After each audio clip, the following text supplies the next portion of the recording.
Why don't you go ahead and educate the people on your favorite fighter here? Of course. And of course, the question of the day was, who do you want to see on the UFC White House card? If you don't like that question of the day, the other question of the day is, who's your favorite fighter? And we'll have that discussion. I think mine's a little bit different. I'd like to preface this conversation with, in every sport, I kind of like the grinders. In football, being the NFL, I like the special teams guys. In soccer, I like the midfielders, the guys that put the tackles in and do the dirty work. That's always been kind of my thing in sports. I like the underrated guy.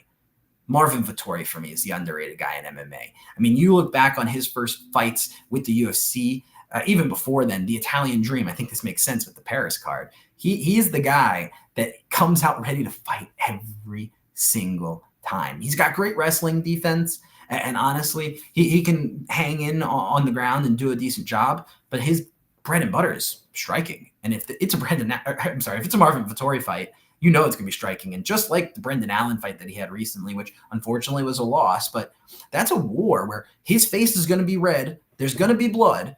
But guess what? He's not going to stop moving forward. He's going to keep throwing his very, I don't want to say basic because that's disrespectful to his technique, but his basic combinations. He throws a lot of straights and hooks. He doesn't do anything too fancy. He throws some leg kicks in there, but he's very meat and potatoes. But he hustles.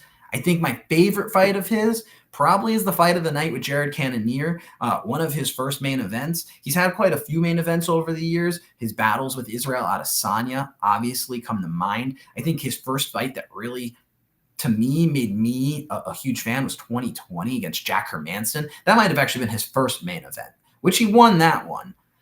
I mean, this guy's just put on war after war. He's fought the who's who between Paulo Costa, Israel Adesanya, Kevin Holland, Robert Whittaker. I mean, he's fought everybody at the top. Now he's on the back end of his career. He's coming off, 2 losses in a row, 2 decisions, 2 wars against guys that are maybe primarily grapplers. But you know what? He didn't get grappled. And at the end of the day, he put his heart on the line every single fight, every single second of the fight. I think people might clown on me because he's not the most technical. He might not be the most skilled or the When most you see athletic. a guy put his shorts on backwards, you gotta respect it. You gotta respect it. I mean, this is a guy, he just doesn't care. He doesn't care to get hit. He doesn't crazy care what's chin coming on back this guy. at Crazy him. noggin. Pause. Yes. Yeah, that is kind of a crazy statement you made, but yes. If you're talking top chins in the UFC, I actually wrote an article on that once. He was number 2 on my list. I mean, this is a guy that he goes to war. If you're in the arena on a day that he's fighting, you know he is fighting for your money. You are going to get money's worth for that ticket. So that's why I like Marvin Vettori. I felt like I had to give a little bit more of an explanation because it's a little bit of an oddball pick. I think if you were to ask me some of my other favorite fighters, Alex Pereira, easily he's up there. I learned some Portuguese just so I could cheer on my boy when he's fighting in Miami. DDP, obviously I've been to Canada and now Chicago to see him fight. I love DDP. He's a great fighter. He's also very good on the mic and does all the dirty work and all those things. And I think outside of that, there's a number of fighters I really love. I mean, from the Julian Arosas and the Billy Quarantillos to the Ilya Topuras and the Charles Oliveira. But to me, Marvin Vettori sticks out. And that's why today I brought him as my favorite UFC fighter. Hopefully we can see him in there soon, but not too soon. Heal up, my friend. The Italian Dream will be returning soon, maybe to one of these European cards that I'm speculating will occur next year.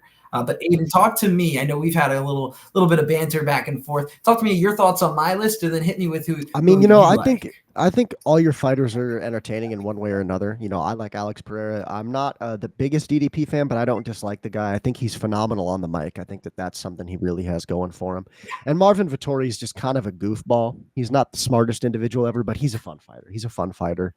And he's got some funny moments. That being said, my favorite fighter is my sugar boo, Max Holloway.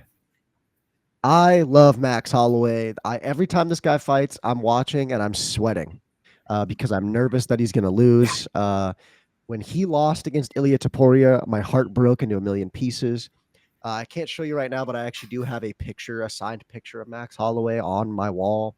Max Holloway's he's my favorite fighter, man. And now my favorite fight of his, I mean, there's he's got so many good ones to choose from. I mean, the Calvin Kattar fight comes to mind. I mean, that was a war, but a one-sided war. I mean, Kattar had nothing to do with Max Holloway striking. Max Holloway set records that fight. Dana White even said that he considered that to be one of the fights where he was worried that Calvin Kattar was going to go in the back and die because he took that much damage. He actually said that. Like, there's a clip of him saying that. So, Calvin Kattar, that fight was great. I think the Korean Zombie fight was great. A great knockout. Korean Zombie went out swinging. I remember watching that one and being like, just like, whoa. That was a mismatch, but still a good fight anyways. The Gaethje fight, UFC 300, that's a classic. I mean, I was watching that at my parents' house, and it was late at night, and I couldn't help but scream. I mean, he put belt to ass the whole fight, and then obviously the knockout at the end was probably the craziest thing I've actually watched live on a UFC fight. The Dustin Poirier fight was really good too. He finally got a win over DP, so that made me very happy. As for some of my honorable mentions, I love Peter Yan. I think he's a great boxer. I think he's a really good overall MMA fighter. I mean, you see him when he threatens submissions. He pulls out the crazy trips he has. He's a good wrestler, a good boxer. Like, all around, he's a great fighter. One of my favorite to play with as in UFC 5. Yeah. And yeah, just overall, what a good fighter. And then a guy who's more recently become one of my favorites is JDM, Jack Della Maddalena. Part of this is because he trains with Paul Craig, or sorry, not Paul Craig, Craig Paul. Am I mixing? Oh, Craig Jones. I always mix that up. Man. Craig Jones. And that's something we could have talked Yeah, about. CGI, CGI, Big yeah. John McCarthy's back reffing fights. I for was the first actually time in listening to the forever Mighty this Mouse weekend, and Craig CGI, Jones CGI. podcast last night. Yeah. Craig Jones is awesome. Great fighter. Just a funny guy. And I'm not gonna lie, I had to turn that interview off about 20 minutes in. why is that? I like the Mighty Cast yeah. or the Mighty channel, Yeah. Demetrius Johnson.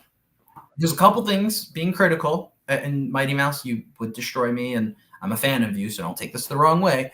I think his voice is a little bit annoying, and I think he's a very bad interviewer. I think he has no idea what he's doing if it's not a pre-planned question. So I think in these conversations where it's free-flowing, it's oftentimes kind of choppy because I feel like DJ kind of overtakes the conversation, and it kind of was pissing me off that Craig Jones kept trying to get Mikey Musumeci to drink. I'm like, bro, like, he's a grown man. If he doesn't want to drink, he doesn't need to drink with you. Like, we can grow up a little bit. So I was really excited for it. And I think their production's incredible. I know Mighty Mouse has his guy Michael in the background that does the production. They do great work. I'm not trying to hate on it. It wasn't that episode. I just like Craig Jones. Keep jiu-jitsu gay. I'm all for it. Yeah, they're making it cool again and gay, and I love both of those. Shout out jiu-jitsu. Shout out Craig Jones. I can't believe it. I always call him Paul Craig or Craig Paul. It always happens, dude. Always happens. And just don't call him Jake Paul.